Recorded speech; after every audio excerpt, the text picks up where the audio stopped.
Welcome back. Well, today I am joined by Dan Daly and Grace Carpenter, who are here on behalf of the Fit Brain Club. Well, welcome both of you. Nice to see you again.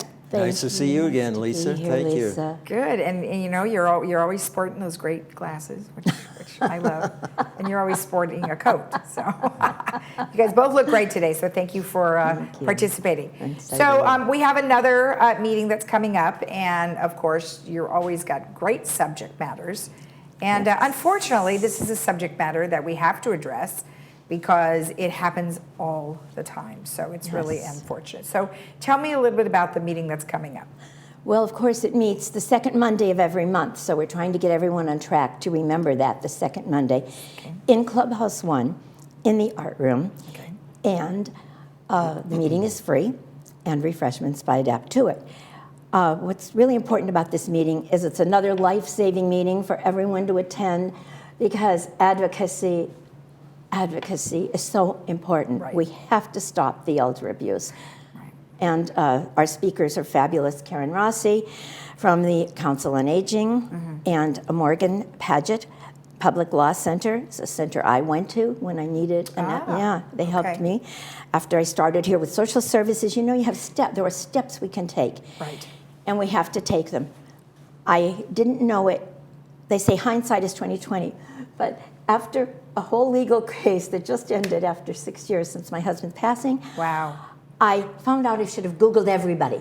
I didn't know that. You Google every hospital. Now today NPR had it on the news that there's federal grant money for all of LA. They're going to upgrade even the poorest neighborhoods where the abuse is the greatest in the nursing homes. So LA's doing it, everybody's doing it. We are going to get people on board by teaching them how to be self-advocates, right, Dan? Yeah, well, you know, and that's important, because, and then you think about some of the poor areas who may not be able to bring in the correct kind of folks because they maybe can't pay them enough.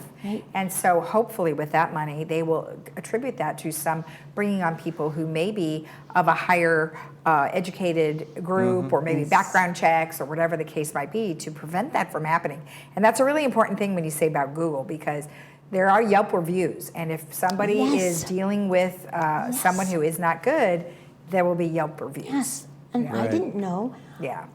What do we know? We have to come and talk and listen. And we have the experts from Alzheimer's, Dan. Well, and learn. And of course, you two are great advocates, you know, obviously from ALZOC, and then you have had the experience. Walking the road. Right, and you've had the experience. So it's important that folks like yourselves really do help educate the others who are going through a similar process. So, so Dan, tell me a little bit about the speakers. One is from Council on Aging, and other one is from the Public Law Center. Right. Karen Rossi was, she and Morgan Paget were here about a year ago.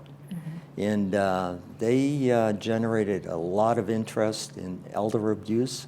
Because they will go through and review certain case studies. And they will really emphasize the drawbacks and the negative experience of elder abuse. And so between the two of them, they do a great job. It's a great education on elder abuse. I can tell you this, that I was involved as a conservator for a friend of mine about 17 years ago. And these laws do work because of the fact that the Adult Protective Services got involved early on with me. And they really expedited the process. So that law can work in your favor if you utilize it properly. And obviously the two of them will have their specific subject matters. So of course Karen will go through some of the signs that you need to look for for elder abuse, and it's not just physical. It could be financial. It could be mental. A whole array of them, right? You'd be amazed the number of family members who take advantage of the situation financially.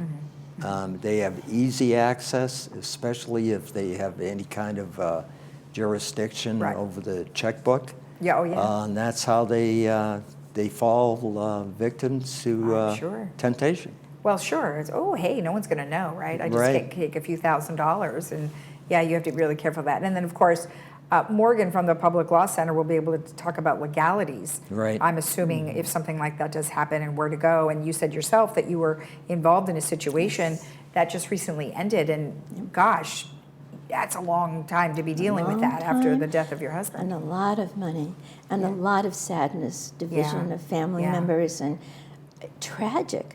Because if the family has, in our case, there was some mental illness in his family, and because the family was in denial and wouldn't read all the documentation that we had that he was diagnosed with Alzheimer's, they were saying if you had just left him in a mental hospital, oh my God, they were giving him Haldol. I had to get him out of the mental hospital and off the Haldol, out of strapping in a wheelchair. It was so much abuse that I had to fight for so long, and I just never stopped fighting. Well, this is why this is so important for people to go to this particular meeting. And let's just recap again when it's going to be. It's March 13th at Clubhouse 1 in the Art Room at 10 a.m. And it's free. No RSVP is needed. And of course, if anyone has any questions, they can always send you an email, carpenter41mg@gmail.com. Perfect. Fantastic. I might add, too, that you can't plan early enough. Yeah. Oh, yes. Especially when it comes to incapacity. Right. That's something that once the initial signs are seen, you've got to start putting a plan into effect. Right. I mean, it's very, very important. Perfect. And that goes for just about anything, right? You just Sure. never know. So thank you so much. Be prepared. Be prepared. Thank you. Great to see you again. Thank you, Lisa. If you want any information regarding either one of the organizations, Fit Brain Club is fitbrain.us and Alzheimer's of Orange County is alzoc.org. We'll be right back.